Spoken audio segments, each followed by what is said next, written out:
श्री हरि विष्णु। आज हम सुनेंगे कार्तिक मास महात्म्य कथा अध्याय 30 का वर्णन। भगवान श्री कृष्ण सत्यभामा से बोले, हे प्रिय, नारद जी के यह वचन सुनकर महाराजा पृथु बहुत आश्चर्यचकित हुए। अंत में उन्होंने नारद जी का पूजन करके उनको विदा किया। इसीलिए माघ, कार्तिक और एकादशी ये 3 व्रत मुझे अत्यधिक प्रिय हैं।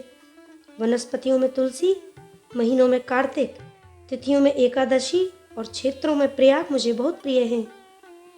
जो मनुष्य इंद्रियों पर विजय प्राप्त करके इनका सेवन करता है वह मुझे यज्ञ करने वाले मनुष्य से भी अधिक प्रिय है। जो मनुष्य विधि पूर्वक इनकी सेवा करते हैं, मेरी कृपा से उन्हें समस्त पापों से छुटकारा मिल जाता है। भगवान श्री कृष्ण के वचन सुनकर सत्यभामा ने कहा, हे प्रभु, आपने बहुत ही अद्भुत बात कही है। दूसरों के लिए पुण्य के फल से कलह की मुक्ति हो गई। यह प्रभावशाली कार्तिक मास आपको अधिक प्रिय है, जिसे पतिद्रोह का पाप केवल स्नान के पुण्य से ही नष्ट हो गया। दूसरे मनुष्य द्वारा किया हुआ पुण्य उसके देने से किस प्रकार मिल जाता है, यह आप मुझे बताने की कृपा करें। श्री कृष्ण भगवान बोले, प्रिय, जिस कर्म द्वारा बिना दिया हुआ पुण्य और पाप मिलता है उसे ध्यानपूर्वक सुनो। सतयुग में देश, ग्राम तथा कुलों को दिया पुण्य या पाप मिलता था, किंतु कलयुग में केवल कर्ता को ही पाप तथा पुण्य का फल भोगना पड़ता है।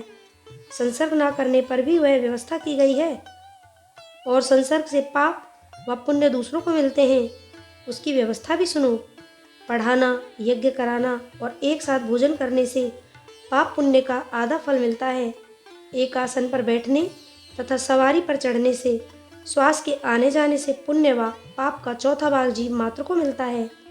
छूने से, भोजन करने से और दूसरे की स्तुति करने से पुण्य और पाप का 6वां भाग मिलता है। दूसरे की निंदा, चुगली और धिक्कार करने से उसका 7वां भाग मिलता है। पुण्य करने वाले मनुष्यों की जो कोई सेवा करता है वह सेवा का भाग लेता है और अपना पुण्य उसे देता है। नौकर और शिष्य के अतिरिक्त जो मनुष्य दूसरे से सेवा करवाकर उसे पैसे नहीं देता, वह सेवक उसके पुण्य का भागी होता है। जो व्यक्ति पंक्ति में बैठे हुए भोजन करने वालों की पत्तल लांघता है, वह उसके जिसकी पत्तल उसने लांघी है अपने पुण्य का 6वां भाग देता है। स्नान तथा ध्यान आदि करते हुए मनुष्य से जो व्यक्ति बातचीत करता है या उसे छूता है, वह अपने पुण्य का 6वां भाग दे डालता है। जो मनुष्य धर्म के कार्य के लिए दूसरों से धन मांगता है वह पुण्य का भागी होता है। ठीक उसी प्रकार जिस प्रकार की दान करने वाला पुण्य का भागी होता है। जो मनुष्य धर्म का उपदेश करता है और उसके बाद सुनने वाले से याचना करता है, वह अपने पुण्य का 6वां भाग उसको दे देता है। जो मनुष्य दूसरों का धन चुराकर उससे धर्म करता है, वह चोरी का फल भोगता है और शीघ्र ही निर्धन हो जाता है। और जिसका धन चुराता है वह पुण्य का भागी होता है। बिना ऋण उतारे जो मनुष्य मृत्यु को प्राप्त होता है, उनको ऋण देने वाले सज्जन पुरुष पुण्य के भागी होते हैं। शिक्षा देने वाला, सलाह देने वाला, सामग्री को जुटाने वाला तथा प्रेरणा देने वाला, यह पाप और पुण्य के 6ठे भाग को प्राप्त करते हैं। राजा प्रजा के पाप पुण्य के षष्ठांश का भोगी होता है। गुरु शिष्यों का, पति पत्नी का, पिता पुत्र का, स्त्री पति के लिए पुण्य का 6ठा भाग पाती है। पति को प्रसन्न करने वाली आज्ञाकारी स्त्री पति के लिए पुण्य का आधा भाग ले लेती है। जो पुण्यात्मा पराये लोगों को दान करते हैं वह उनके पुण्य का 6ठा भाग प्राप्त करते हैं। जीविका देने वाला मनुष्य जीविका ग्रहण करने वाले मनुष्य के पुण्य के 6ठे भाग को प्राप्त करता है।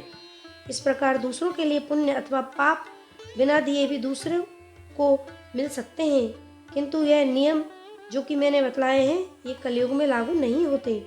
कलयुग में एकमात्र कर्ता को ही अपने पाप व पुण्य भोगने पड़ते हैं। इस संबंध में एक बड़ा पुराना इतिहास है जो कि पवित्र भी है और बुद्धि प्रदान करने वाला कहा जाता है, उसे ध्यानपूर्वक सुनो। तो ये है कार्तिक मास महात्म्य कथा अध्याय 30 का वर्णन। श्री हरि विष्णु।